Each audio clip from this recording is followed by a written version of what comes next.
Hello, guys. Are you able to hear me? Hello, hello, hello. Um, Rosalind, you are muted. Unmute yourself. Can you hear me now? I'm loud and clear. Hi, Jessica. How are you? Okay. Hi, how are you? Hi, I'm doing well. Jess. I'm doing well. Hi, Rose. So Good just to to Hi, let see nice to you. see let you. you guys know as well, um, we have a host of various persons that are we're tuning in from various parts of the world as well. So this is on various platforms, um, two in the US and two overseas. So yes, we have quite an audience, and quite an audience actually who started to RSVP this morning. I was like, wait, somebody told them about this, and they jumped on it. Okay, so you guys are currently live on YouTube. And momentarily, I'm going to actually go live as well on Twitter and a few other places as well. Okay. Um, how are you guys doing? Good. It's been a busy day. This is the cream of the day, so Okay. looking forward. Well, to everyone tuning in, I am Dr. Empress Rose. Okay.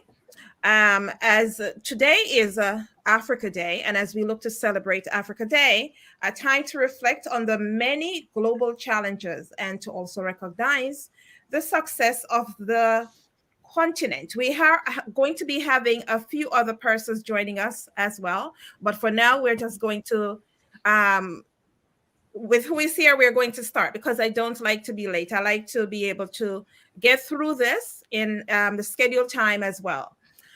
So we are going to be having a discussion with various persons across the world as it pertains to agribusiness, and the business the business of agribusiness, as it's maintained in Africa. So we will also be including a discussion. It won't be a lengthy discussion. It's just about 20 minutes, and getting other agribusiness owners across the world to tune in and to vibe with us to talk about their role in the agribusiness sector.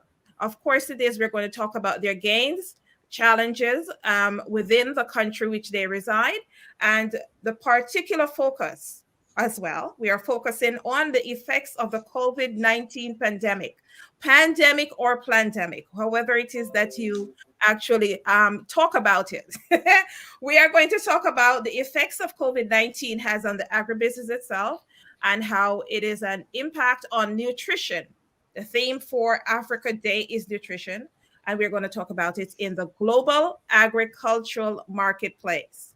So, I think we should talk about firstly is having Rosalind introduce herself and Jessica as well, and then get right into some other things. Go ahead. Who would Thank you, like? Dr. Rose. Mhm. I'm happy to start. Thank you very much, Dr. Rose Green, for having me on this platform. I'm very delighted and excited to be a part of this celebration of Africa Day. My name is Rosalind Olewe Nyunya. I am a Kenyan, born in Kisumu. That's in the western part of Kenya.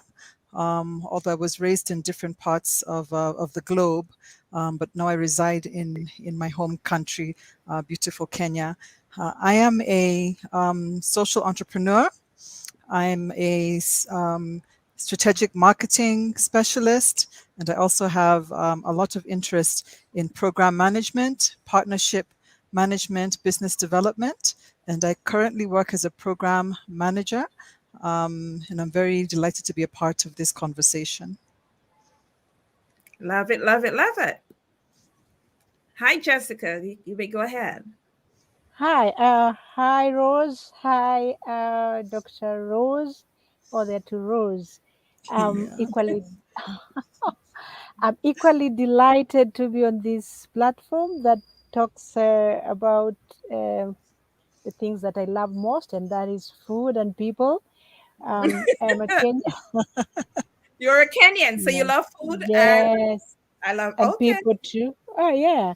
So I'm born and bred in Kenya too, and I'm a development practitioner, spanning over 30 years, working with the grassroots in the field of agriculture and nutrition security. Uh, Currently, I am an independent consultant, mainly helping projects to work on their uh, agricultural oriented, climate smart agriculture activities in various parts of the world. But I also love to do charity, which I do with grassroots women, mainly in this region of the world. I happen to be working in the area where Roslyn was comes from, and that is Kisumu. So I enjoy the lakeside, the biggest freshwater lake, Lake Victoria. Thank you.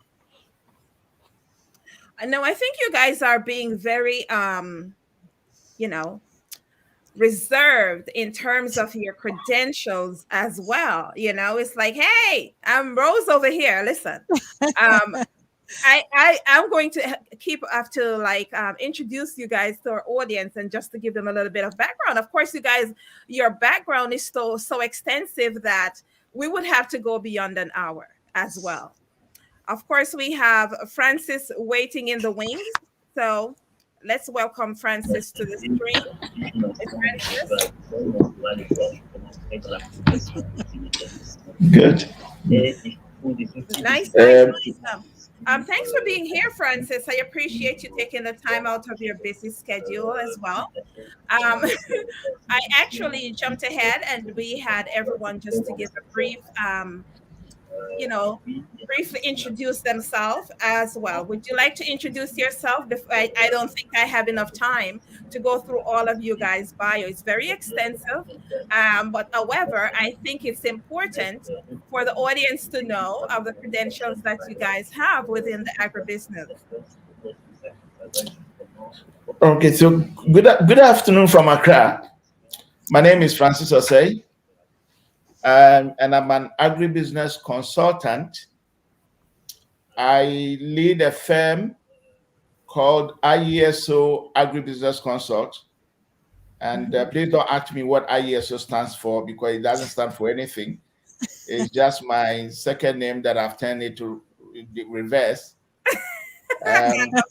What we do is we naturally a boutique consulting firm focusing only on the agribusiness sector.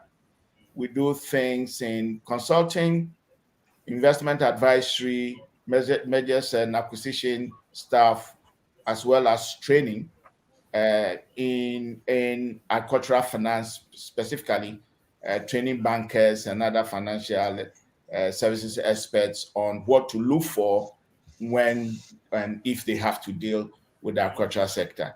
That's what we do. We've done jobs around in Ghana, but also in other countries in the Africa region. And I'm very pleased to be here this afternoon where I sit.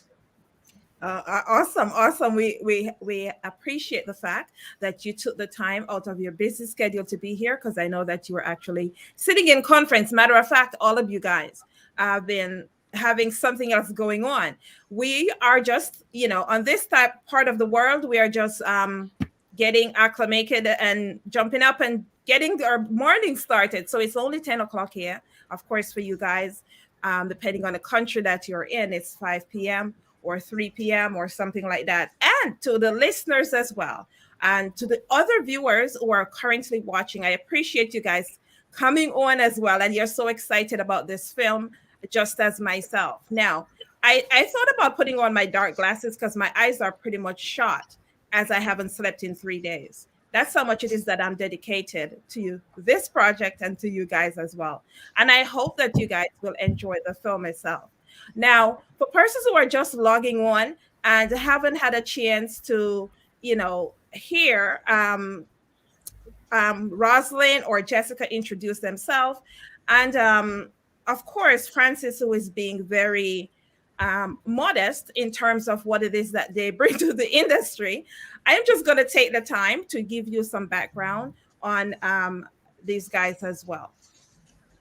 So, Jessica currently holds a Master of Science International Development from Andrews University in Michigan in the USA. Of course, it is.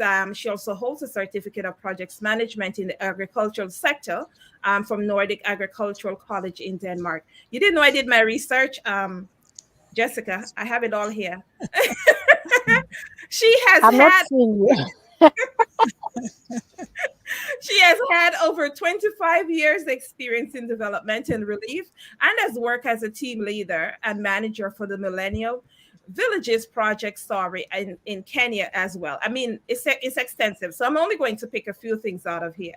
She has worked as a leader for implementation of the MDGs in various countries, 10 African countries to be exact.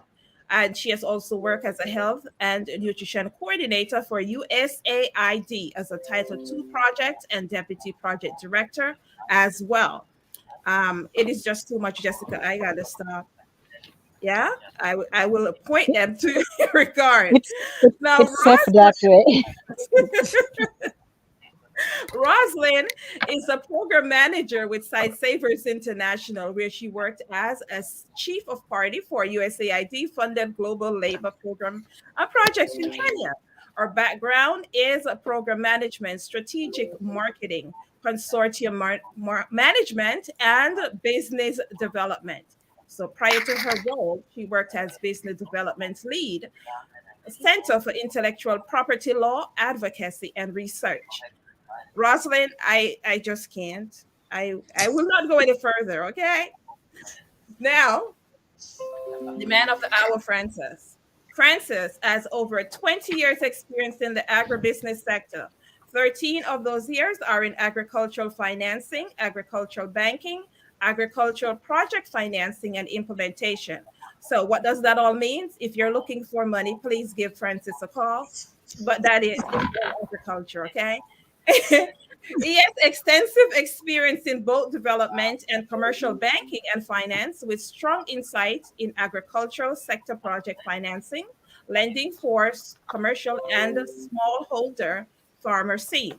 So after you actually watch today's film, you might would want to give, I would say, Francis a call, and you might want to start some farming. If you're not into farming, that is the way to go. If you're seeing your waistline gets a little bit more extensive, yeah, the natural way to go. So start doing some agriculture and get away from the GMO foods as well. Throughout Francis' career, he has had extensive business interaction with both the public. He has worked in both the public and private sectors. Of course, as an experienced banker with focus on agriculture and agribusiness, he has dealt with financing various projects and businesses of various sizes, including structured commodity financing of cocoa involving 100 million in syndicated loans for the Ghana Cocoa Board. All right. As I said before, it's very extensive, and I do not have more than an hour to to go through everyone's bio. But I appreciate you guys are overqualified. I must say, being here today, very overqualified. Huh? Okay. So again, to all the persons who are just joining us and would like to know about this event and what's going on. Okay, today we are celebrating Africa Day. Africa Day, a time where it is that we reflect on the many global challenges and to also recognize the success of the continent. We will have a discussion as it pertains to everyone that's sitting on the panel, their role in the agribusiness sector. We are going to be focusing on the gains and challenges within their residential countries, and with a particular focus on the effects that COVID-19 pandemic or pandemic played on the impact that it has on nutrition. The theme for Africa Day today is nutrition. So we're going to talk about nutrition within the global agricultural work marketplace, that is.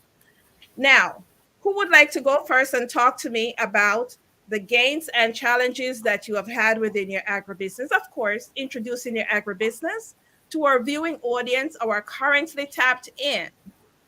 Who would like to be first? Or should I choose someone? Let's hear from Jessica. Good. Thank you, Dr. Rose. Mm-hmm. I'm happy to start. Just working with the women in the grassroots on areas agribusiness. I must say, I only got excited to work directly in issues business with the women during the pandemic. And Mm-hmm. this was spurred by the fact that being the leaders, actually they then become the heads as opposed to the necks of the households when food is scarce. And my experience, which would be then leading into gains, was that everything revolved around women in terms of just where would the food come from and what is the food that would eat, and who would really go out and get this food for the household. And looking at the area where I stay and the women who are most vulnerable, who are staying in the rural, actually it's more of urban rural area, these women had been seriously affected by the flood, another tragedy. Yeah, so coming from an area where the grassroots women have been affected by flood, and yet they are the leads, and then there is COVID that mix up. This is what excited me and another friend of mine to start an activity with the women on just how they could do businesses around uh, the food issues. So the gains that I would say have come with some of these women is saving their households from issues of gender-based violence, because food itself, when it is insufficient, we tend to see fingers pointed at them like, I mean, if we can't eat, then it is your problem. So issues of gender-based violence were on high when the COVID was at its best. But just bringing these women together in terms of how they can do budgeting, how they can plan for their businesses, spurred us into the next level of at least sustaining a household. That was one. The COVID itself was also followed by lockdowns. With the lockdowns, it meant that a lot of children were staying at home. And just having put these women together to get into business, what we saw that we saved children from being molested. We saw where children who are not going to school, when they are going to school, they are in a safe haven.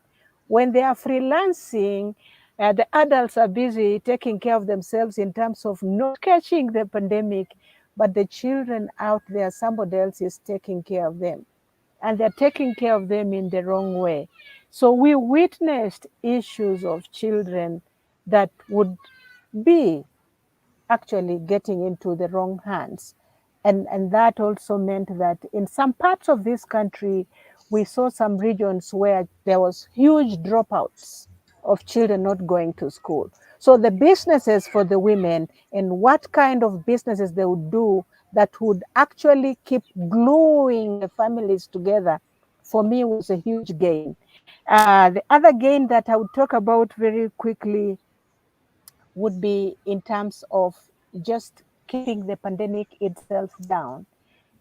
With the food, knowing very well that the supply chains were seriously disrupted, the women became soldiers, because you stick in the house and your household gets nothing.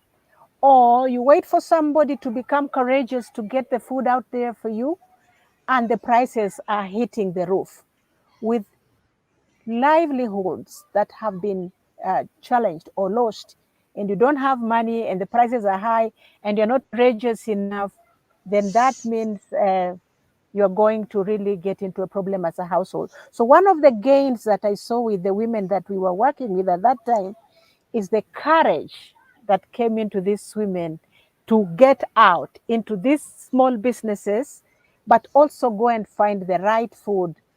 You know very well that we all have the right to food, but the person who has the right to food more for me is the woman as opposed to everybody else. If she gets it, everybody else gets it.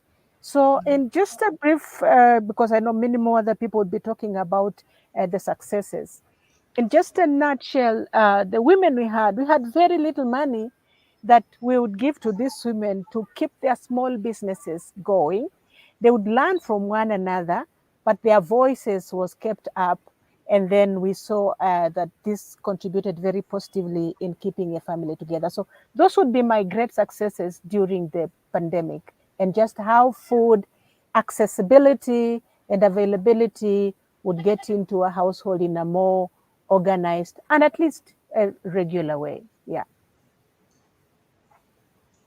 Thank you, Jessica. Thank you. So, of course, it is that I'm sure our listening audience may have questions later, but we're going to wait until after we show the film where we can get back to some of your reviews and stuff like that.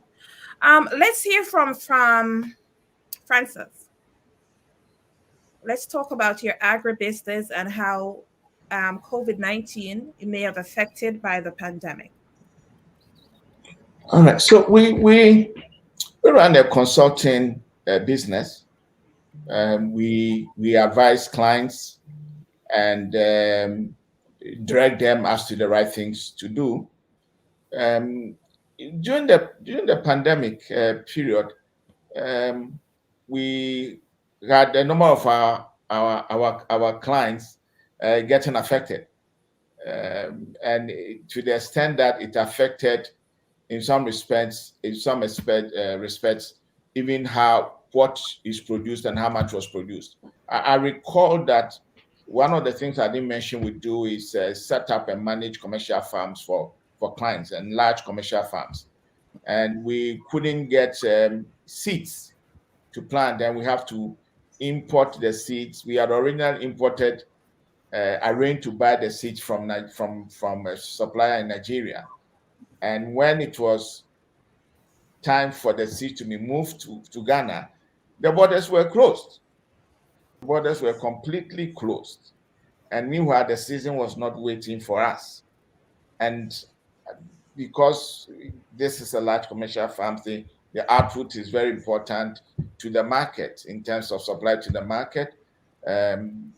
Manufacturing companies were relying on us, poultry farmers were relying on us, and yet we could not access seeds to plant to feed into the harvest season, and it was a bit uncomfortable, and there was nothing we could do because the borders were closed. I mean, the people who manage the borders are different from the people who make the policies.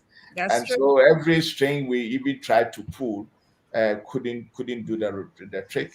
At a point, you could not even go to the farm because vehicles were not, so there was a lockdown and you were not expected to be seen outside.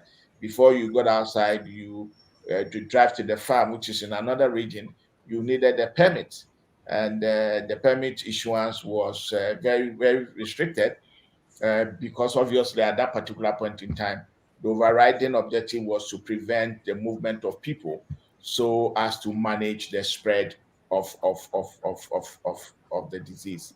And these things really affected our business, affected our clients.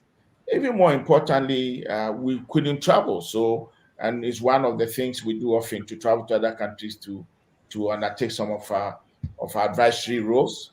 It became a bit difficult to do that because the airports were closed, and even traveling to another country was riskier, right? So it affected us on all fronts, um, as much as possible, and, and it slowed down. It slowed down our business, but even more important, slowed down the business of our clients, up to about a year, up to the end of 2020, entering into 2021, before the system started easing out, and allowing us. But once again, then it affected the pricing of food commodities. If it fits into manufacturing, so prices were moving up. If it moves directly onto the tables of consumers, prices were moving up. And it's the situation now is even more complex. I know it's not only in Ghana, but in many other countries, prices have shot up, inflation has gone high, local currencies for us are depreciated, and it's made access to And food prices have gone up on the back of increased price of fuels, which they have also then triggered inflation. And for the first time, we moved from a single digit around 9% year on year to 23.4% as I speak. And you can imagine that effectively, even more so, its impact on the poorer people who would need to buy food to use a greater percentage of their income to feed themselves and their family. It's a challenge. Thank you, Francis. Of course, it is that myself, as an agribusiness owner as well, some of the um, some of the things or some of your experiences are some of my experiences, which is quite interesting because we look at some of the bigger guys who have been, exporting and importing, and we get to find out as well that everyone, I think COVID has actually showed up a few companies that don't have it together. And we're not pretending for something such as the COVID-19 era as well. Next, we hear from Roslyn. Roslyn Dunya, let's go. Talk to us about agribusiness and how it may have affected your job or even COVID-19 or working with other persons as well. All right, thank you so much. Well, during COVID 19, I wasn't directly involved in agriculture. I was actually involved in a different sector. It was in the creative industry, but I'm currently involved in agriculture again. So you can say post-COVID, but it's still having effects of COVID. So my experience is very much in line with what Jessica and Francis have shared. And the initiatives that I'm involved in supporting are around contract farming for sorghum. So we work with farmers, and in our case, we work with farmers with disabilities. So we have a unique kind of challenge in that these are people who are vulnerable because apart from having challenges with poverty, there's also issues around disability. So they're facing a lot of challenges. Sometimes it's stigma, sometimes it's just impression of the community, and yet they are proving themselves in being very successful farmers. We have worked with farmers in three counties within Western Kenya, and they are contracted farmers for one of the largest beverage companies in East Africa, called East Africa Breweries Limited, affiliated with Diageo, if you know Diageo in some parts of the world.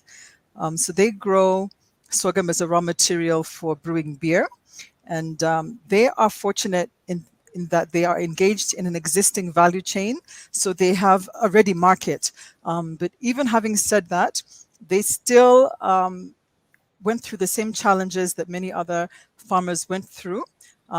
Because of the drought always gives and gives room for pests. So there was infestation of pests in farms, and our farmers were not immune to that. We had an infestation of something called army worms, which anyone in agribusiness hears that term. It can bring chills down your spine because it can just wipe out acres and acres of crop within days. But working with the structures within our national government and our county government through the departments of agriculture and crop protection, they were able to support farmers to access pesticides and spraying equipment, and we were able to avert a crisis. So that situation has been averted. But having said that, when we look at the kind of losses that occurred during COVID, I remember coming across a research that said that Kenyan agriculture faced a loss of $3 million per day, which is just, phenomenal to imagine that kind of loss. And it's because when you restrict movement of people and goods, then those are the results, and that's what happened during COVID. So very similar to what Francis was speaking about. People were not able to access inputs in time. Goods were not able to reach the market, And in Kenya, we have a situation where sometimes it's just a situation of distribution. So you have foods in the bread baskets part of the country, but it's not able to reach where it's needed. And then just given the poverty levels, not everyone is able to access resources that they need to purchase food. So one of the things that we're doing with our farmers is encouraging them to do crop rotation and intercropping, because the sorghum that they grow only grows within 2 seasons of a year, the only 2 planting seasons. So we're encouraging them to grow high value horticultural crops, which can not only provide an additional revenue stream, income stream for the household, but also is a form of ensuring that they have nutritious food throughout the year. So that has been our experience within the scope of the farmers that I'm recently working with. And particularly women, I agree very much with what Jessica was saying, that when women are economically empowered, then the kind of exposure to a lot of the challenges around gender-based violence can be averted, because they have the economic ability to make choices for themselves, and they're not held at ransom by someone. I think it would also be good to mention that, like in many African societies, land ownership, for women particularly, sometimes is a challenge, and therefore women do not own the land. They do most of the work, most of the tilling of the land, but when it comes time to sell the crop and actually get the money goes to, the male person, the male figure within the household. And that's something which we're trying to encourage, that women should have the ability to actually use the resources from their hard work and ensure that the family is able to have income and use the land in a way to provide proper nutrition for the families. So that's my experience. Thank you, thank you, thank you. I tell you, I appreciate you guys just coming through, and I am loving all the love that from across the world. So to all the various countries who are tapping into the chat, and some persons are texting me. I see you loud and clear. Shout out to Reunion Island. Shout out to South Africa. Jamaica is in the house. Thanks for being here. I appreciate it wholeheartedly. We have Namibia as well, but we're not going to keep on shouting out all these countries. I am going to, we're here really to show my short film. Yes. So for the last 3 days, for those persons in here, for the last 3 days, I've been up working on this film.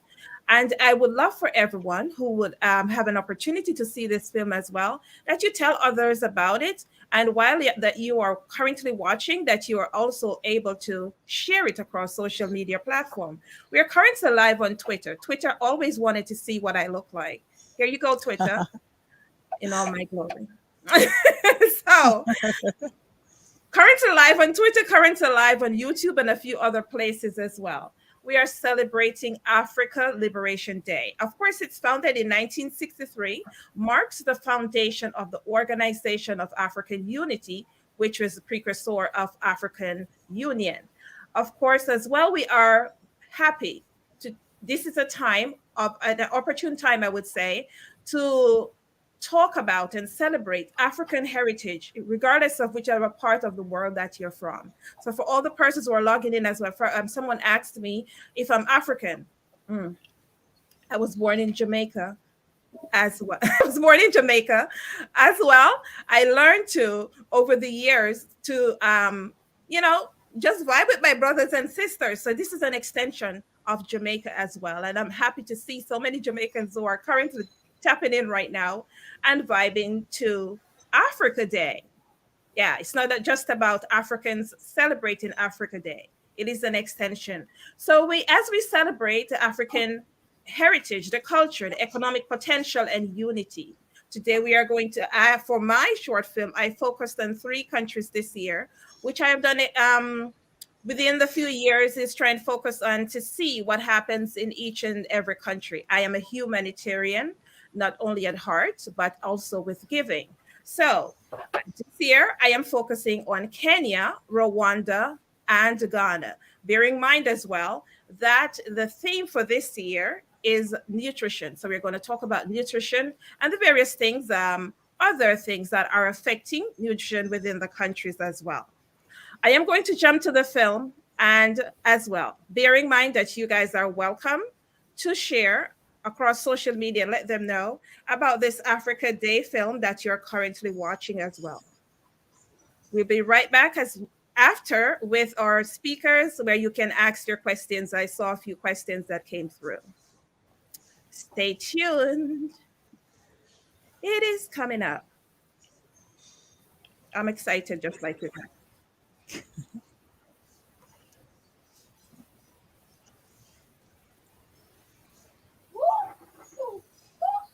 Oops. Sorry.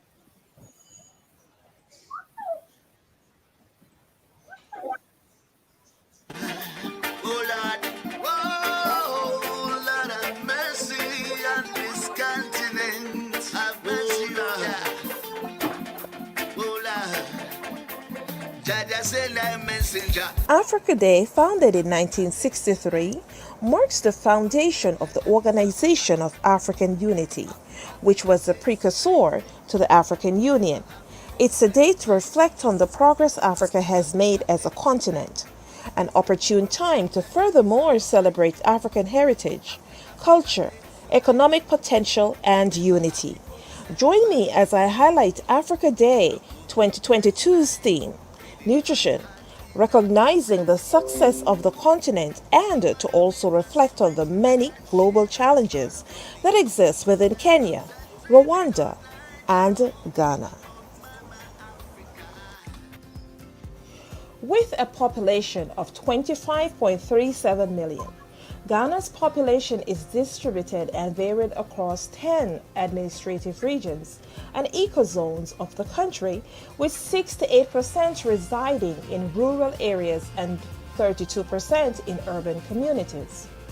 Of the labor force industry, about 52% is engaged in agriculture and approximately 39% of the farm labor forces are women. Important to note, agriculture contributes to 54% of Ghana's GDP and accounts for over 40% of the country's export earnings. Over the years, the government of Ghana has been very supportive of the female fish processors, especially of the National Fish Traders and Processors Association. Although women predominantly play a key role in the post-harvest activities in the fisheries sectors, oftentimes they are faced with many obstacles and frequently does not have the same rights and opportunities as their male counterparts. The IYAFA, that's the International Year of Artisanal Fisheries and Aquaculture, is part of the Sustainable Development Goals of works to eradicate hunger in Ghana, and as such have positioned themselves to playing an important role in recognizing and looking to the millions of small-scale fishers, fish farmers, and fish workers to provide healthy, nutritious foods to the Ghanaian masses. Raising nutrition awareness is of utmost importance. Formalities such as promoting the sustenance of nutritious healthy food is a great dialogue for habitual conversations. But the effectiveness of how the information is processed by the locals is still questionable, as there are persons who have expressed to us that the value of nutritional products stop at the value of the dollar. In essence, is dependent on what they can afford. We spoke with local Farmer A to gain some insights and outlook of the effectiveness of local farm production. Welcome, Farmer A. Talk to me about the nutritional food security in Ghana from your perspective. Advocate. We need to advocate for our local farmers and businesses. Why? Because there's no fair trade when it comes to food security and nutritional values. They keep dumping chemicals that destroy our environment and keeping our immune system low on the continent of Africa. This needs to be changed immediately.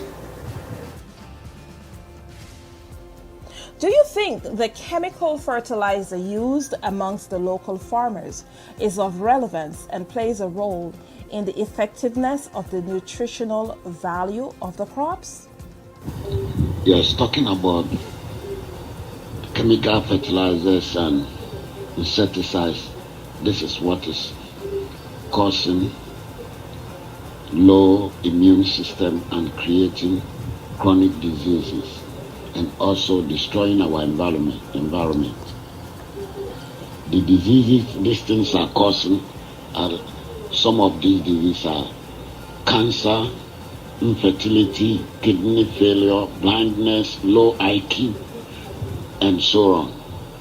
We need to stop using them and use our local materials to produce our own organic fertilizers and insecticides, which are more healthier and human friendly. Poultry predominates in the South and gives about 21% of the domestic livestock within the region. How is this industry relevant to the nutritional value of the local farmer? Yes, the poultry industry in Ghana is dying slowly because the imported poultry to the country is more dangerous. It's killing the local poultry industry because these are very cheap.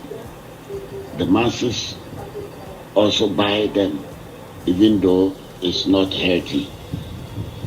So the local poultry farmer need to be subsidized by the government. The cost of production is very expensive. Maize and soya beans, which are the main component of preparing the poultry feed, are very expensive. So the government need to see to these things and subsidize the local poultry farmer so they can compete with the one coming from foreign, which is even not healthy. But because it's cheap, the people go for it. This need to be addressed. What would you say are some of the benefits for the locals to support local buying power of, products such as poultry and other products within Ghana? Yeah, this will boost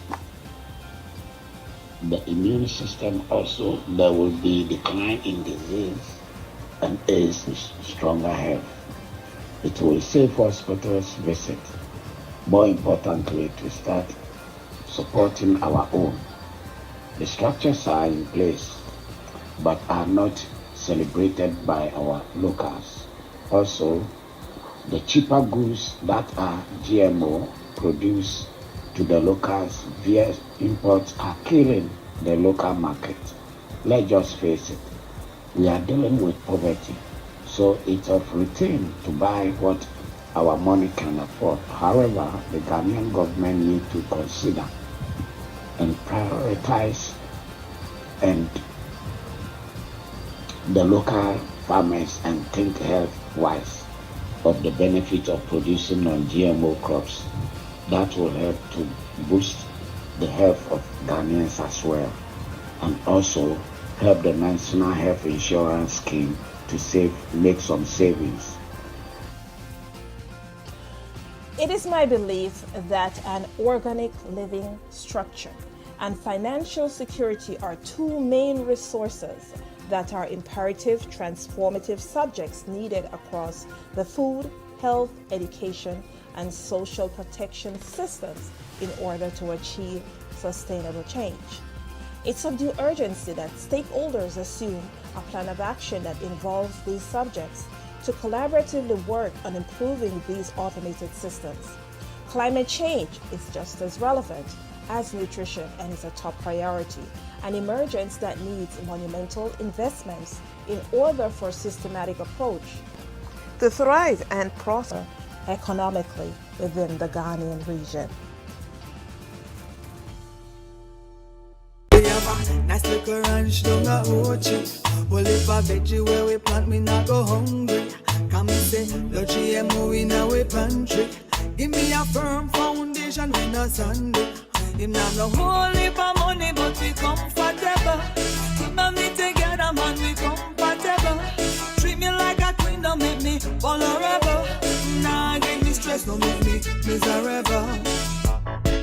Even though sometimes this pocket's empty,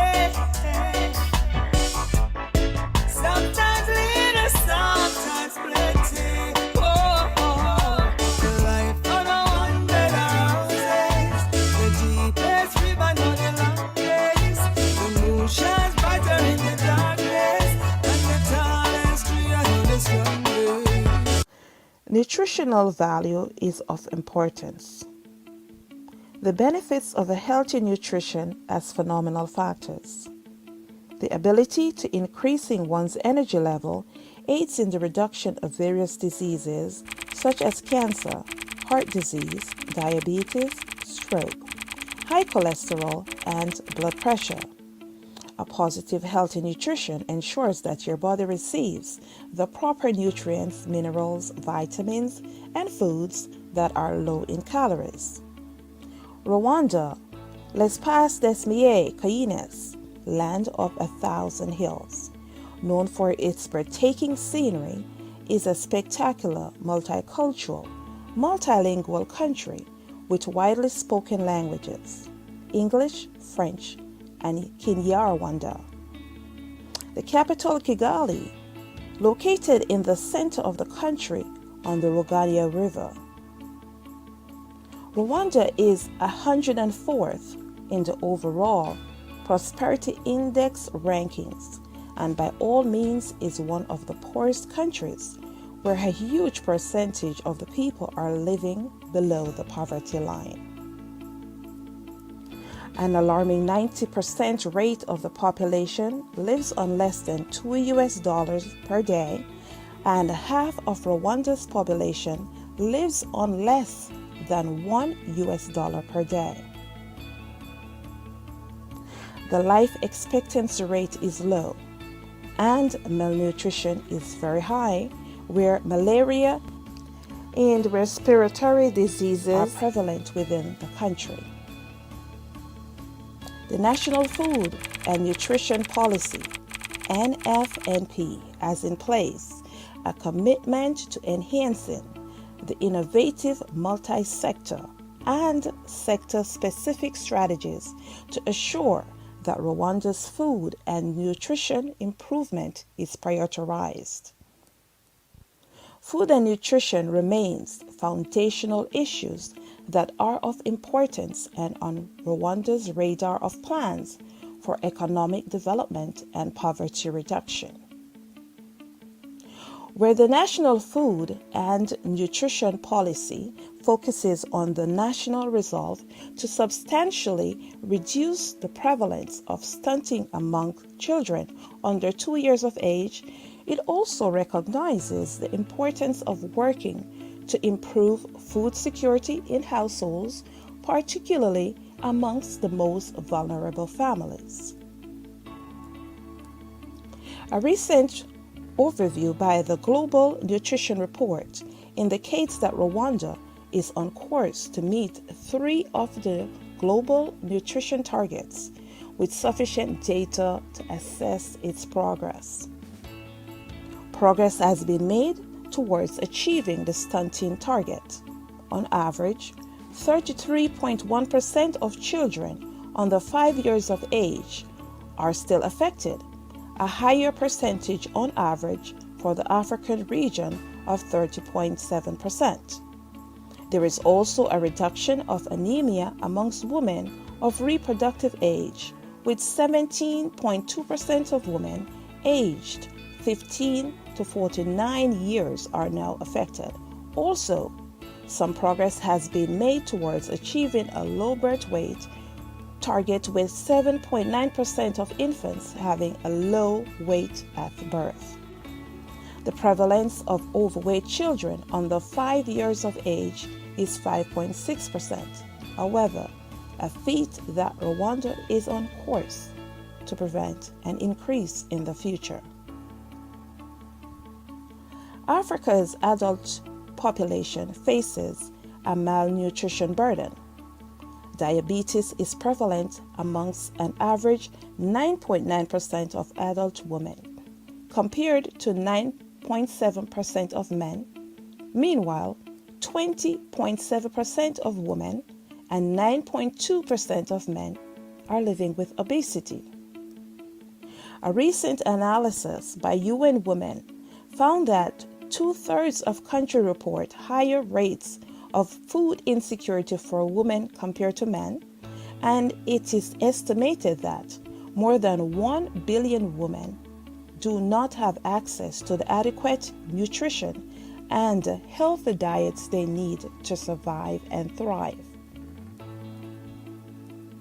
As the Rwanda Global Nutrition Report highlights, an exclusive breastfeeding target with a breastfed 86.9% of infants aged 0 to 5 months, it is my belief that nutritional programs and policies that support reducing a child's predisposition to obesity and works to prevent other illnesses later in life should be a priority to how we advocate for women's nutrition. Investing in a woman's nutrition helps to curb a healthy lifestyle and that of a baby. Specifically and in support of gender equality, it is a basic right for women everywhere to lead healthy, productive lives. Relevant studies have shown that applying cost-effective nutrition can lead to lowering child and maternal mortality in order to build healthier moms and babies. It is important to raise awareness to these findings, to focus on improving policies, and to work towards increasing additional nutritional resources. It is time to make nutrition more than an investment. Nutrition is a right and should be the main focus. As research continues to prove that early investments in nutrition is the foundation for developing children to their full potential, it is of importance to build and expound on the validity and the nutritional value of the bearers of life. Women are our nurturers and should be prioritized. No nation rise higher than a woman. In her womb is life unseen. She's called wisdom. She's a queen, indigenous to the earth. She's a royal, divine being. She speaks of things no one has ever dreamed or seen. Strong Rasta woman, champion woman, resilient woman, conscious woman. Stand up and fight and defend, I'm a woman. Love up and kiss up me king, I'm a woman. Womb of Solomon, yes, I'm a woman. Alpha Omega, yes, I'm a woman. Mother Nature, Mother Earth, Mother Africa, a woman. No nation rise higher than a woman. Truth is your fire, truth is your weapon. Truth you are gonna use, defeat the dragon. Truth you are gonna use and lash him. Truth you are gonna use and watch out him whole world crashing. Remember, you're on me counter iron. Who is your mama? You give birth to the conquering lion. Strong Rasta woman, champion woman, resilient woman, conscious woman. Stand up and fight and defend, I'm a woman. Love up and kiss up me king, I'm a woman. Womb of Solomon, yes, I'm a woman. Alpha Omega, yes, I'm a woman. Mother Nature, Mother Earth, Mother Africa, a woman. No nation rise higher than a woman. In her womb is life unseen. She's called wisdom. She's a queen. Mama, remember, you come from Zion. Remember, you're on me counter iron. Who is your mama? You give birth to the conquering lion. Strong Rasta woman, champion woman, resilient woman, conscious woman. Stand up and fight and defend, I'm a woman. Love up and kiss up me king, I'm a woman. Womb of Solomon, yes, I'm a woman. Alpha, Omega. Yes, I'm a woman. Mother Nature, Mother Earth, Mother Africa, a woman. No nation rise higher than a woman. When mama gets sleepy, then her whole world get blind. Call for mama now. Wake up time. You're responsible for. Welcome to Kenya. For over 30 years, the small town of Iten, located in Elgeyo Marakwet County, has produced a long list of world-class long-distance athletes. The birthplace that shapes world champions. Iten, the home of champions.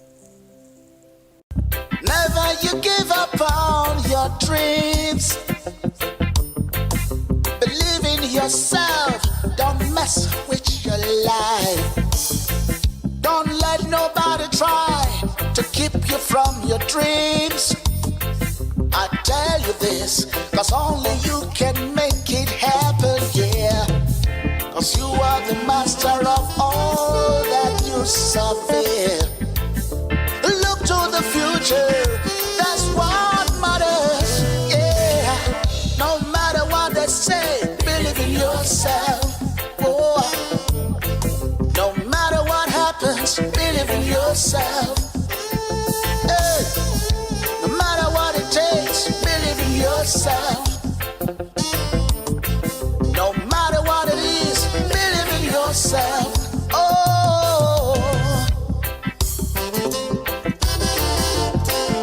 oh yes.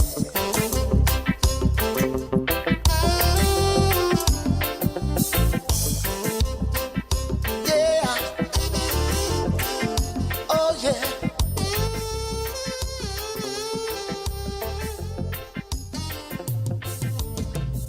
Understanding the relationship between nutrition and health is more than a lifestyle and genes. The subject of diet, malnutrition, anemia, and obesity are interchangeably relevant terms used to describe Kenya's overall health issues. Obesity, defined as physical inactivity and that stems from poor diet, lifestyle, and genes, routinely increases the rise of many disorders such as high blood pressure, diabetes, heart diseases, and cancer.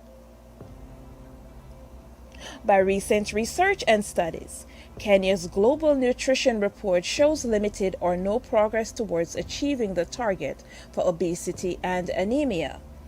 There is an estimated 13.4% of adult women and 3.6% of adult men living with obesity. Kenya's obesity prevalence is lower than the regional coverage of 20.7% for women and 9.2% for men.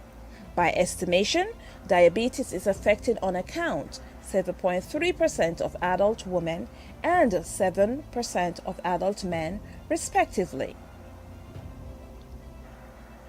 In 2018, the Kenya Nutrition Action Plan, the KNAP, was introduced and designed to tackle malnutrition throughout various stages. From onset, a constructed approach to target the root causes of malnutrition, with particular emphasis on community health services, food production, education, social protection, and water supply. Supporting strategies were designed to help achieve these aims with the government in tow, and that included supportive works within various nutritional networks such as the SUN, the Scaling Up Nutrition Business Network Kenya strategy, recognizes the role of the private sector in making safe and nutritious food available and affordable. As well, the Kenya Agri-Nutrition Strategy that focuses on securing access to safe, diverse, and nutritious food. The Kenya Nutrition Monitoring and Evaluation Framework ensures government and partners can monitor the progress and success of the KNAP. National Nutrition Fact Sheet, Programmatic Guidelines and Policies in Maternal, Infant, and Young Child Nutrition. implementing a framework to secure the support of breastfeeding in a friendly environment within workspaces, the works to strengthen the national food chain and community production are ongoing relevant measures and aid to resolve the issues in a timely process. However, with some strategic in-place security, the early warning signs of famine have placed on analysis and food insecurity within the East African region. The Famine Early Warning Systems, the FEWS network, estimates and expects a whopping 4 to 5 million people will be in need of humanitarian food assistance. Why? This has been a fourth consecutive below average season of minimal rainfall from March to May, seasons that usually have produced longer rain season for northern and eastern Kenya. The main season that usually brings longer rains were less than 60%, and the areas of northern and eastern Kenya receive less than 40 to 45% of the 40-year average respectively. For instance, the lack of rainfall season has brought forth minimal livestock productivity, very low cropping, and widespread death amongst livestock. Kenya's NDMA, the National Drought Management Authority report, suggests a huge loss of an alarming 1.5 million worth of livestock. Particularly cattle and sheep have died between October 2021 and March 2022 and have recently reported deaths of children under 5 years of age due to severe acute malnutrition complications in Wajir County. Kenya have experienced a decline in purchasing power due to large gaps in food consumption. Households are increasingly applying consumption and livelihood-based coping strategies for their regular scheduled daily activities, such as purchasing food on credit, reducing the number and size of meals, sending household members to eat elsewhere, reducing expenses on health, and eating the seed stocks. The result? Due to the overall decline in household access to food, currently there is an increased level of malnutrition for millions of households, particularly on the rise in the eastern and northern regions of Kenya. Despite the real-life happenings and experiences, the high-level fuel and price of fertilizer continues to rise, which ultimately over time will raise production costs. Forecasters have now signaled that there will be even a shorter rain season between October to December of 2022. A shorter rainy season means setting the stage for an unprecedented 5-season drought. Ultimately, climate change is a major factor, is instrumental, plays a major role in the overall productivity of how nutrition is expensed within the various contexts, and that should not be overlooked. Prioritizing a climate change agenda includes adopting small changes to our daily activities that can help to eradicate long-term consequences. Unfortunately, a huge portion of our global audience fail to recognize the impact climate change has placed on our livelihood and that affects our food, health, and energy, a threat to our global economies.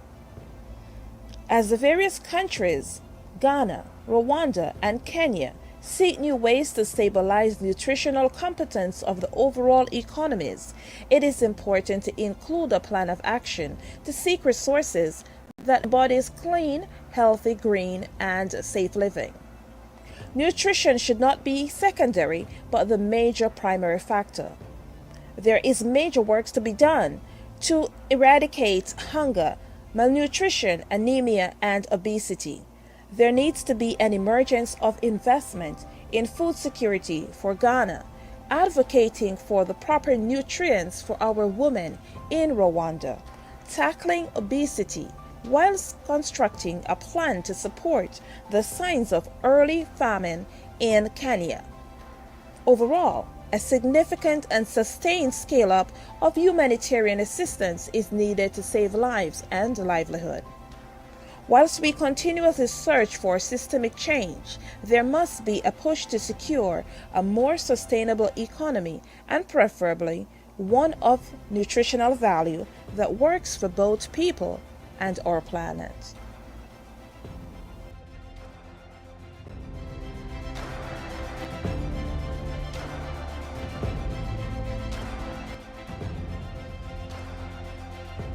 Mama Africa.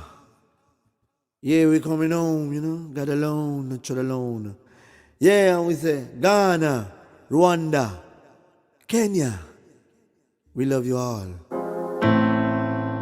No, sir. This don't look good. Yeah. It don't look good at all.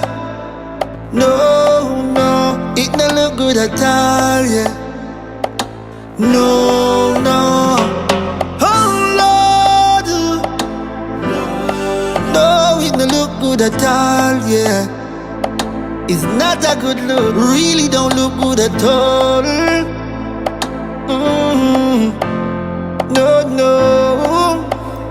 No, no. So when we're looking at the world right now, I pain and stress and sorrow out there. Provide the boys and the girl right now. Future is tomorrow. Oh yeah. I saw the devil with the tail away, me long fuck. The wicked I go fade away, me don't talk. And if they don't clear the way, and we know what the brighter day fit on dark. As a one God be praised, we say we don't talk. And we don't listen Ray and if you rum talk. That was of them a wait for days we jump off. Nobody wicked lazy face we thump off. When we're looking at the world right now. Pain and stress and sorrow. Oh there. Provide the boys and the girls right now. Future is tomorrow. Oh yeah. And some tell me people after hard work on the long day. Don't let them lead you down the wrong way. I tell my people it's only one way, and I got a long way. Oh yeah. Some only praise him on a Sunday, and then forget him on a Monday. Remember, he never leave you when you're lonely. The one and only. Oh yeah. So when we're looking at the world right now, pain and stress and sorrow. Oh there. Pray for the boys and the girl right now. Future is tomorrow. Oh yeah. When we're looking at the world right now. A pain and stress and sorrow. Oh there. Pray for the boys and the girl right now. Future is tomorrow. Oh yeah. I saw the devil with the tail away, we long fuck. The weak never fade away, me don't talk. And if they don't clear the way, and we know what the brighter day fit on dark. As a one God we praise, we say we don't talk. And we don't listen Ray and if you rum talk. That's what them a wait for days we jump off.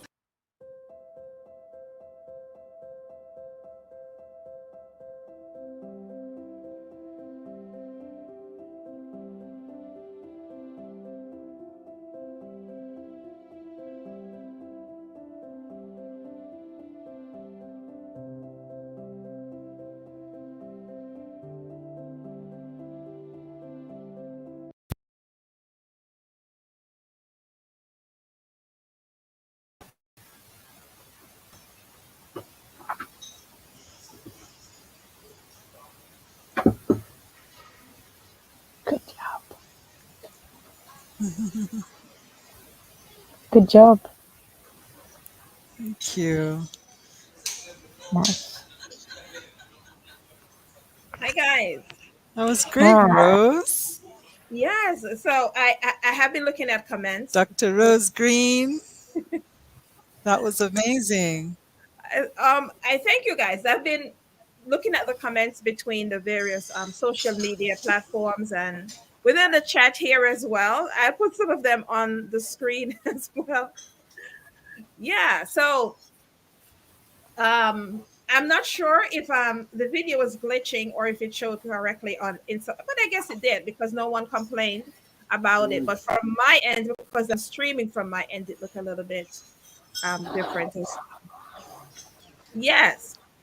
So did you guys learn anything at all from that from my research? My extensive research, especially on Kenya. Yeah? Someone in the chat says to me, "Are you sure you're not from Kenya? Because you're right on the money." Thank you. Oh my. Yes. The So, yeah. um, yes, I will hear from you guys. Let's talk about Ghana, for instance. We have Francis, who is from Ghana, and we had an opportunity to hear from one of the farmers there in terms of what his thoughts were. Um, sorry about that.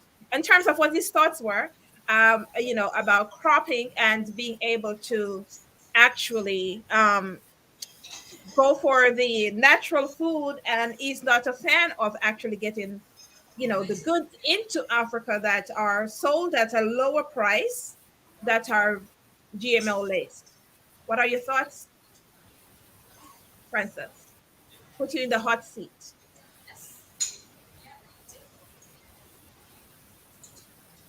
So some general comments from my end.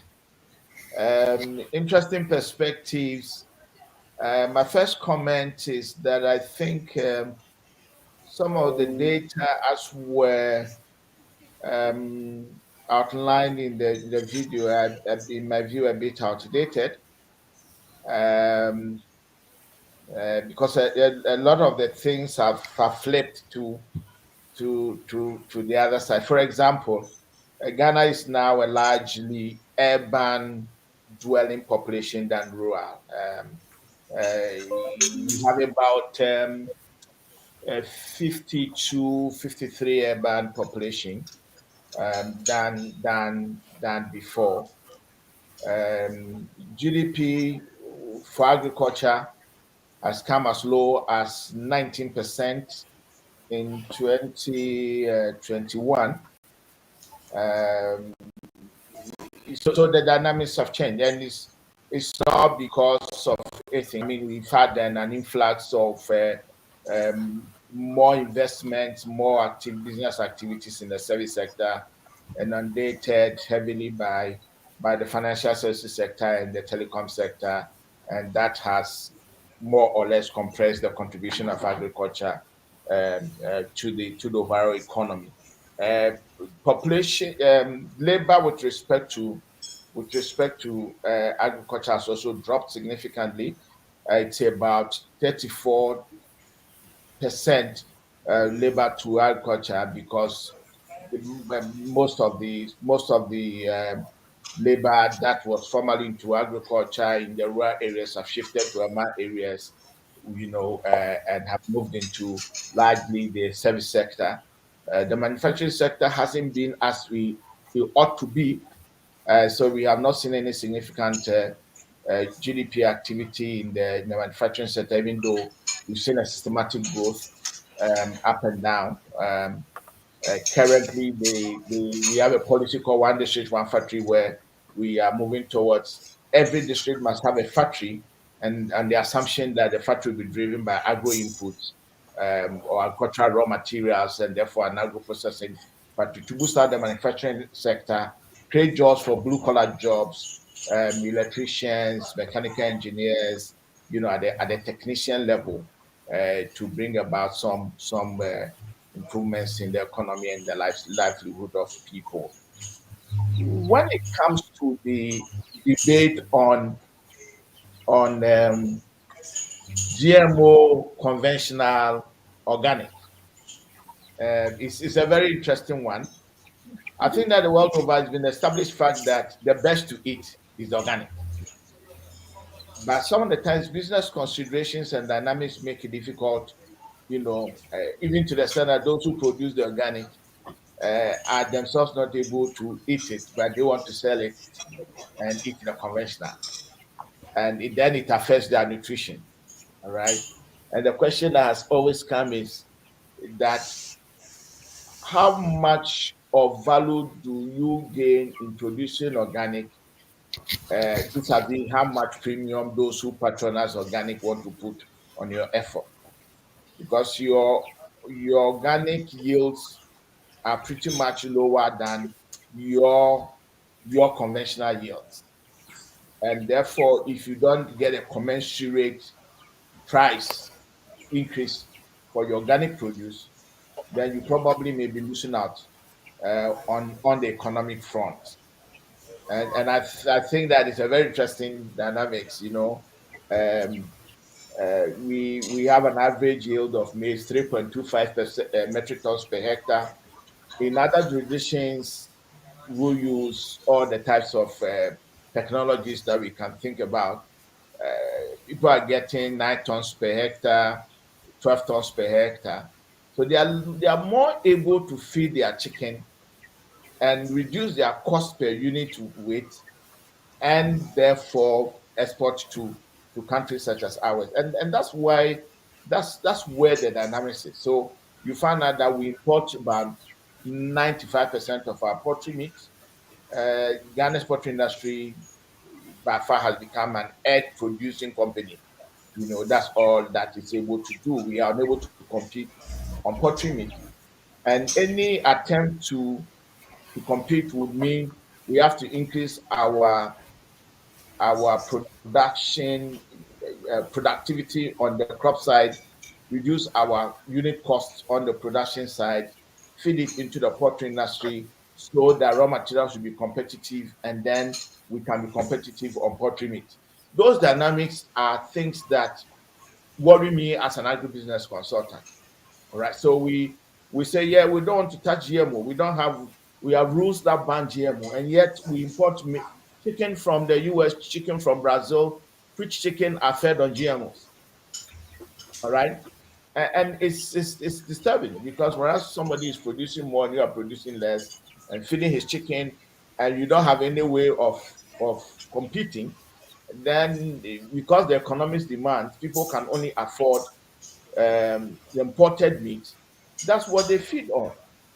All right. So we probably would have to have more conversations around this and see a more pragmatic way of balancing the act. Else we will continue to protest, and yet the realities on the ground is that we will continue to succumb to the prevailing circumstances. And that's so I hear the farmer with all the complaints.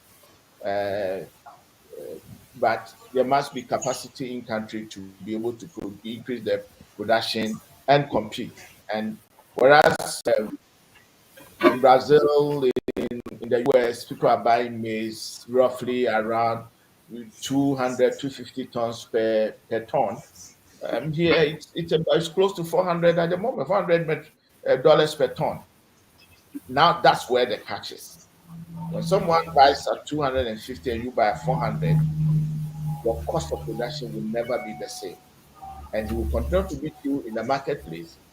And any very few people in our various countries will go to the market and say, because I love my country, I want to buy made in Ghana, made in Ghana product, even if my pocket cannot reach. All right. So we've got to begin to have a pragmatic view of this, have policies that tend to help us to increase our productivity and become more competitive at that front. Then it fits into the related businesses. I think that those are my initial comments on some of the issues that we talked about, and of course I'm sure my colleagues will talk about. Increasingly, we are our import bills are increasing on food. Um, Ghana is about $2.4 billion importing of various types of food and food related products. Question is, can we produce same in country? In my view, yes. we've got to put things together and be able to achieve that, and save those $2.2 billion we use for food, probably to import more technology, more equipment to make us more efficient. Those are my initial comments. Thank you. Thank you, Francis. I appreciate the feedback. Any other feedback from our panelists? Jessica.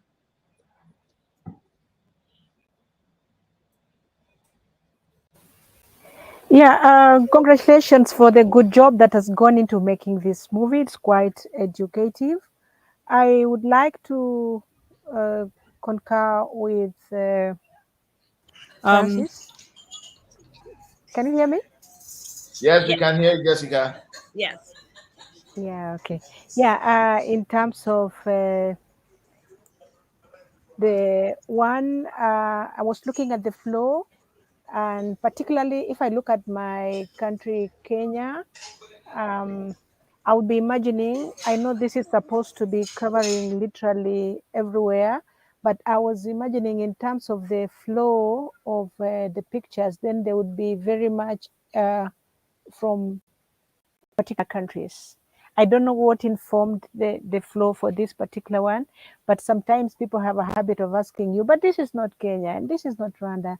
So I really also, I respect the decision to have it the way it is, but possibly just, I don't know what informed that, but somehow people would be like, yeah, if you're talking about Kenya, then let's see more pictures that are coming from Kenya and the stuff from Kenya. If you're talking about Ghana, let's see more about Ghana.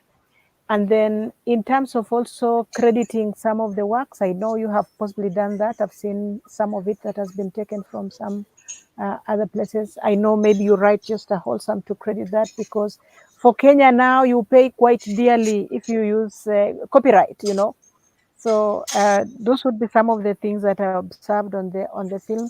As much as I was so much entertained by the music, which was very, very relevant, absolutely relevant, and the information was also quite up to speed. I agree. For in terms of Kenya, again, I was looking at these policy papers and the guidelines. Maybe I would have loved to see more what they have achieved, because in Kenya we are very good at writing these policy papers and guidelines, but in terms of just how much they achieved, I loved the flow from, like, let's say Rwanda, then you're moving into this proportion has moved here and this one. I'm being selfish by just talking about Kenya, but I think that it becomes more interesting when you see it in terms of, we have these policies and practices, and this is what they have gone to yield at the end of the day. And so we are proud, making strides going into that direction. One of the areas you're looking at in terms of boosting resilience, like let's say we are talking about nutrition and COVID, then would see the tie, like this is what then this goes to generate. Those are my wild thoughts. Looking at issues of obesity and ladies, me included, and Rosalind. Hi, Rosalind. Um, yes, it is becoming a huge concern, not just obesity alone, but the non-communicable diseases that are mostly nutrition related. Well flagged, they really need to be flagged even much more, because for me it is an area that is requiring much attention. In the rural places, you realize that, like where I live now in Kisumu, people didn't eat junk food, but the multinationals now have opened huge hotels where you go for takeaways and pizza and stuff. And I'm worried the people who once for the last 50, 60 something years didn't eat junk food. It is fad, it is fashionable. So that area of non-communicable diseases that are nutrition related, I think it is nice. It's a jackpot. It's an area that really needs to be underlined quite a bit. So that's what I got for in the movie. But I thought it was quite educative, synchronized a lot with those the music. That is really good. Awesome. Awesome. I love the review. I love it. Yeah. It makes it so much better. Seeing that it is that I'm only in doing this for 2 years. So I'm loving what I'm hearing as well. Rosalind. Can you hear me? My network has been dropping. Okay, we can Yeah, Can we you? can hear hear you. you. We can Okay. hear you. Yeah. So Thank you. Yes, so thank you, Dr. Rose Green. That was just very informative. I loved I'll start with Ghana. I really liked the personal perspective from a farmer, um, giving, a very real perspective on what he sees as the challenges within the Ghanaian agriculture sector. He was very um, sincere about some of the challenges to do with chemical fertilizers versus organic, and the impact that has on the cost of production, and even how that impacts on health. And I think that's something that cuts across every country. And then we move on to Rwanda. I agree with Jessica that I liked how the various pieces of looking at the data was very strong in Rwanda. For Kenya, I feel there was an opportunity to make it a bit stronger. And as a Kenyan, you know, we are available. I'm actually getting a phone call from a scientist who had given some input, and she's asking me, "Where's my stuff?" And I'm like, "Next time," because the one of the huge things in Kenya. Which you rightly brought out around diabetes, is around the non-communicable diseases that are coming about because of lifestyle change and also because of diet. And a lot of that can be addressed through awareness of nutrition, awareness of what foods to eat and even how to eat the foods. So that's an opportunity. I'd also like to just build on what Francis was mentioning around how the dynamics have shifted in Ghana, where Ghana is now a much more urban driven economy. Interestingly, for Kenya, agriculture is actually 33 to 34% of GDP, whereas tourism, or rather the service sector driven by tourism, is much larger, around 63%. And unfortunately, agriculture has been stagnating for a couple of years, and yet that is where there's the biggest opportunity. But the hindrances are things to do with climate change, which impact on the whole.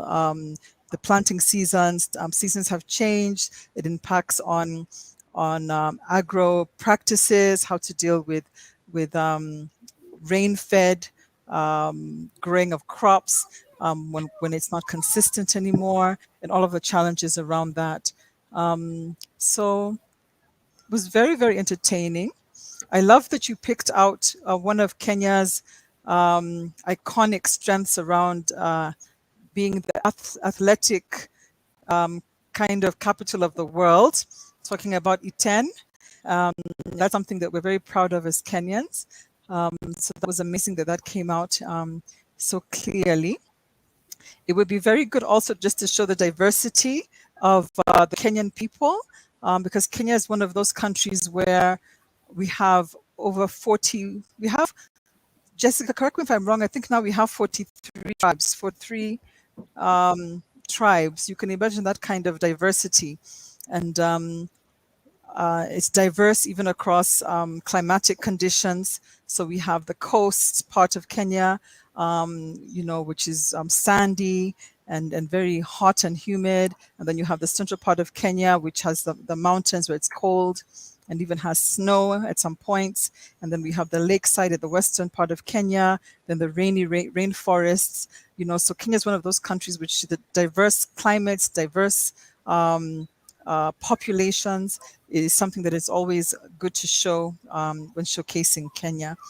So yeah, so overall, a very good beginning, and I think it's something that we can build on to continue showcasing the opportunities and raising awareness around our various countries. Thank you. yes. Thank you guys.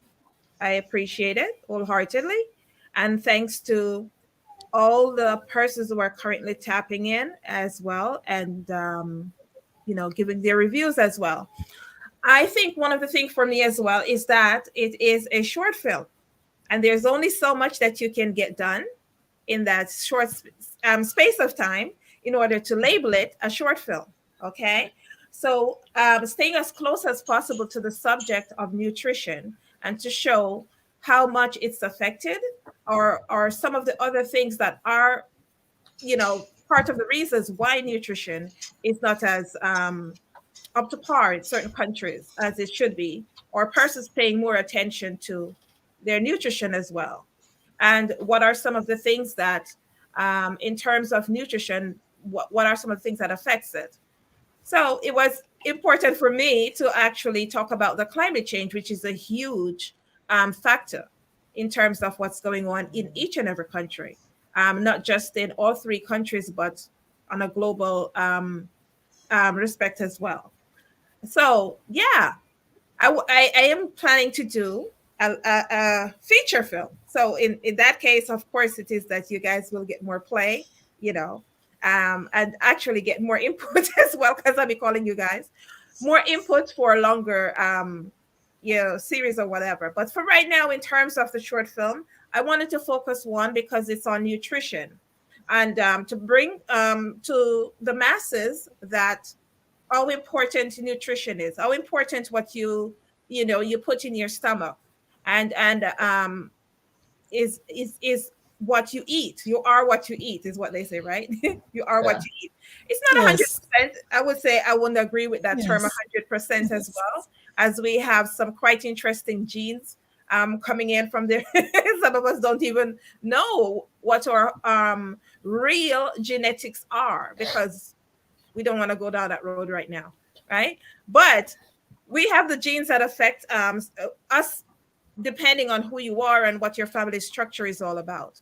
Again, it was important for me to just bring across the nutrition piece, to highlight um, the climate change, to highlight the malnutrition that's going on, the famine as well. I don't think a lot of persons are talking about the famine and malnutrition that exist in some of these countries as well. We're more talking about what the next person is wearing on social media and all the other stuff, and not paying attention to the fact that some of these families do not have something to eat at the end of the day. Um, I don't think any country in this world should ever have to worry about persons getting food and being able to have something to eat at night before they go to bed. Persons might not agree with me and say, well, what happens when they get too much? Then we have to worry about obesity, but it goes all back to nutrition as well. And being able to educate the masses from the very young age. I do believe that right out of primary school, elementary school, whatever it is that you guys label it. I'm Jamaican, so for myself, it's primary school. But however you guys label it in your countries, that it's important that you teach kids from a very young age what are the foods that they should consume, and just what it is. It's, in terms of are the ingredients as well. Quite interestingly, as well, as we are governed by governments and heads of states and persons in various countries as well, I think it's important as well for the government to put certain things in place, some of these structures in place, so that we won't have to worry about obesity. And of course, it is that the doctors always has to do their jobs and make money as well, but we shouldn't have families that are turning up because of certain things that we can control. So that's my analysis on my own Africa Day video. I appreciate yay, the audience, yeah. And after not sleeping for 3 days, did you guys think it was worth it? Okay, absolutely. You should okay. pat yourself, That's all I do a, needed. a butterfly pack, pat on the shoulders. Yes, yes, yes. I appreciate you guys coming through as well. Our audience, of course, would like to know so much more about you guys. So if you can you tell our audience how they can contact you personally? You can highlight your website or your social media handles where they can reach out to you and give you a shout out as well. Various persons across the world are watching us right now. And of course, would love to reach out to you guys. We'll start with Jessica. You can tell them where they can locate you across the social media platforms and or if you have a website. Um, we have just closed down our social media website, so I'm disadvantaged at this particular point in time. It's undergoing a transformation totally.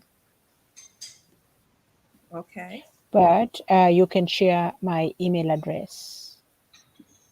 Okay, so for anyone who would like to contact Jessica, you can reach out to me. And before I give you the email address, I will definitely confirm with her, um, Yeah. you know, about getting it going as well. Yeah. Yeah, Rosalind.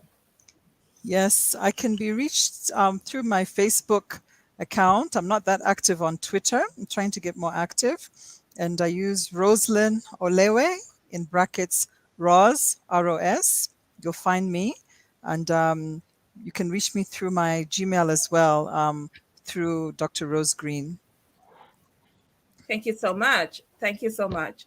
Now, before I go to Francis, there are a few persons in my chat that's asking me questions. So the person that asked me, the persons that's asking if they can have personal contacts now, by all means, you can just contact me. I don't think I would like to give out my phone number here. However, if you visit across social media, their number to my business is there as well. And likewise, for persons that are on the panel, I don't think that they would necessarily want to give their personal numbers, but of course, their social media handles, or you can contact me and I will put you in contact once it has to do with business. Hi, Francis. Yes. Yeah, Yay. so I think I'm on Twitter at FOSA29. That's my Twitter handle. Anyone can follow me.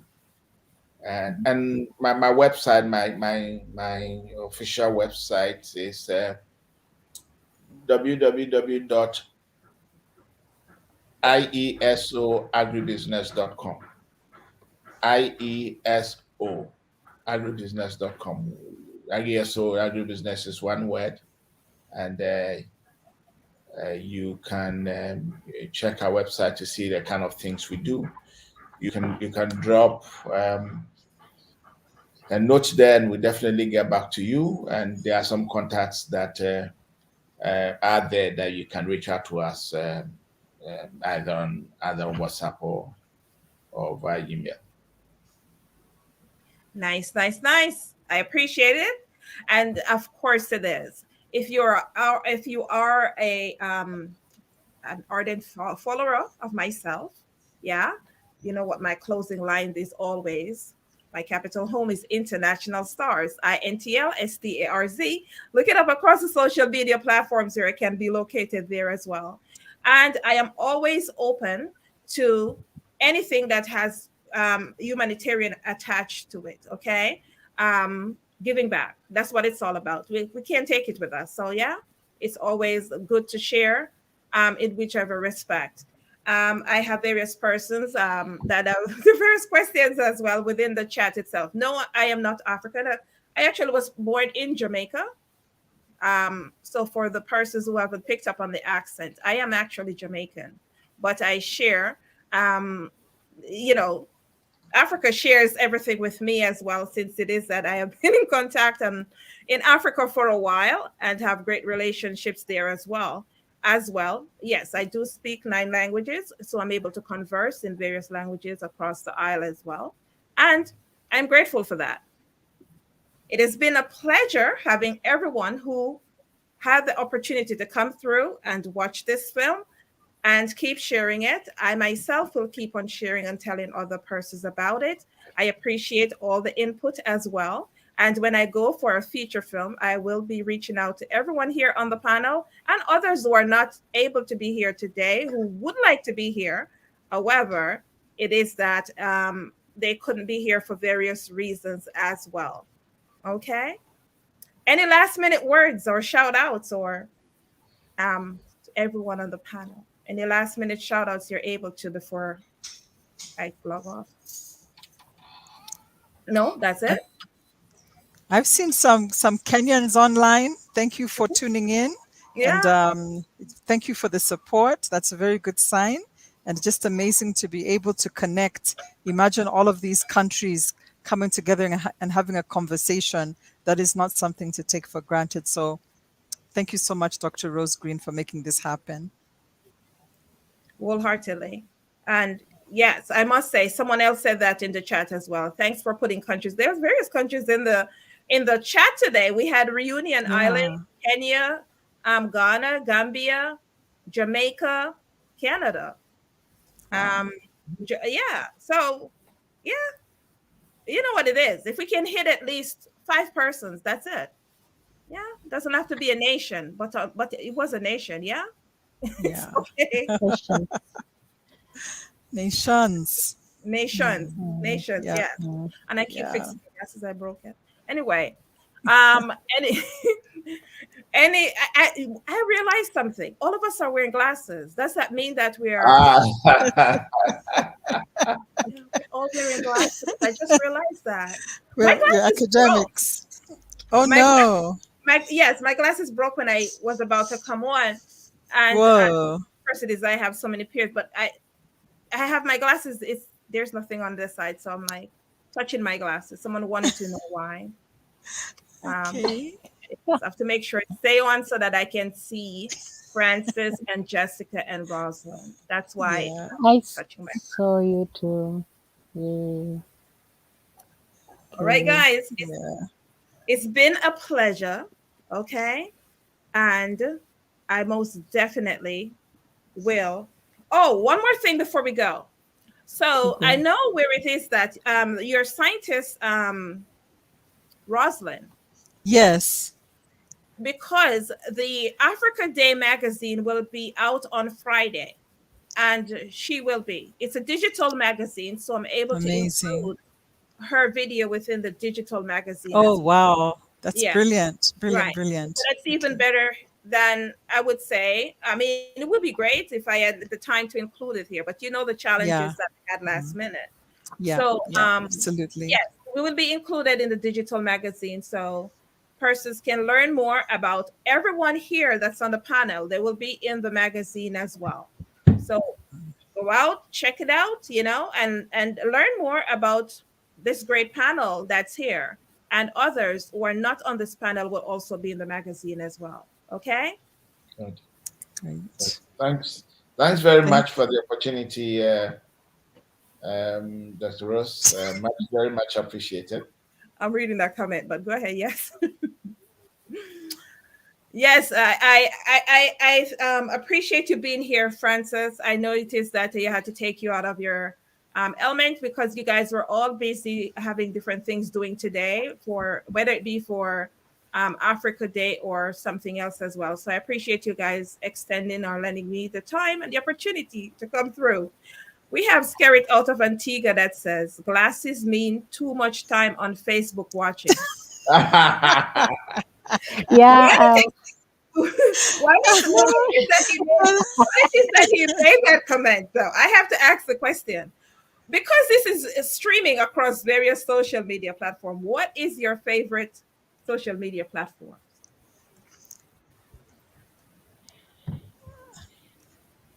Which one? us. Yes, yes. What is your favorite, Rosalind? What is that one Facebook. platform that you go to? Facebook? Facebook. I'm Okay. old school like that. I don't Um, think it's old school. Facebook is very well driven in turn. It was one of the first ones, and as well, it has great business minded yeah. person. Yeah. Yeah. I mean, You, yeah. you know what they say in Kenya? Facebook is for the oldies The because old. all the Yeah. young That's what they ones are say. on Maybe that's why I'm not. Maybe that's why Instagram and I'm not. whatever. Oh yeah. It's quite interesting. I didn't know they said So that, yeah, but may I also person. they do. Um, yeah. I want to just say that thank you to Dr. Rose for organizing this. I'm happy to be part of the my day, African Day, my day, Mhm. And it is always a pleasure to share and learn from other people. Quite informative. Francis, you have so much going. I think it is very interesting. Business has been the toughest in this season. And if you're still afloat, I think we have a lot to learn from you and Rosaline and Yes. just the way, Rose, you're doing your stuff. I think it is interesting.